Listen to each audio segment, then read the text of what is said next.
Pemirsa masih di IDX Second Session Closing dan selanjutnya kami akan mengajak Anda untuk menyimak topik pilihan yang berhasil dihimpun oleh tim redaksi kami. Di mana ISG turun lebih dari 3% dalam 3 sesi beruntun. Hal ini membuat pergerakan harga saham bank-bank besar kini menjadi layak dicermati karena tren penurunan harga khususnya bank-bank BUMN tak terbendung. Bank Mandiri misalnya hari ini kembali menyentuh ke level terendah dalam 1 tahun terakhir. Indeks harga saham gabungan makin tergerus hingga akhir perdagangan sesi 1 hari ini. ISG turun 1,32%, melanjutkan pelemahan Rabu yang juga di atas 1%.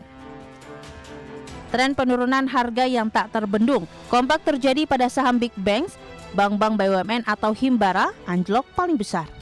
Hal ini membuat pergerakan harga saham bank-bank besar kini menjadi layak dicermati.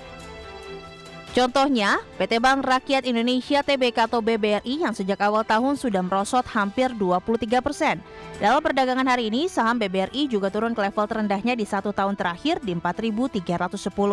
Berikutnya adalah saham PT Bank Negara Indonesia (TBK) atau BBNI yang tercatat telah mengalami koreksi sejak awal tahun sebesar 16%. Adapun dalam sebulan terakhir, BBNI telah turun 15%. Hari ini pun saham BBNI menyentuh level terendah di 4.370. Terakhir, pelemahan yang tidak terlalu signifikan ditunjukkan PT Bank Mandiri (TBK) atau BMRI yang turun hanya sekitar 4% sejak awal tahun. Namun jika dilihat dalam sebulan terakhir, pelemahan juga tidak kalah signifikan yaitu 16%. Adapun sentimen pelemahan ini dipengaruhi pasar global dan domestik.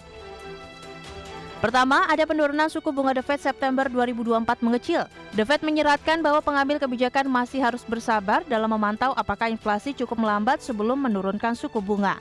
Hal ini membuat selera resiko pelaku pasar berkurang dengan melepas saham-saham utama yang turut menekan indeks. Dari dalam negeri, salah satu faktornya adalah adanya indikasi kekhawatiran kualitas kredit yang memburuk terlebih di segmen kecil dan mikro. Kalangan masyarakat di segmen tersebut dinilai banyak terjerat dengan adanya judi online. Pemburukan aset yang terjadi di segmen mikro dan kecil pun juga sudah terdampak di kinerja kuartal 1 2024 dari bank-bank tersebut.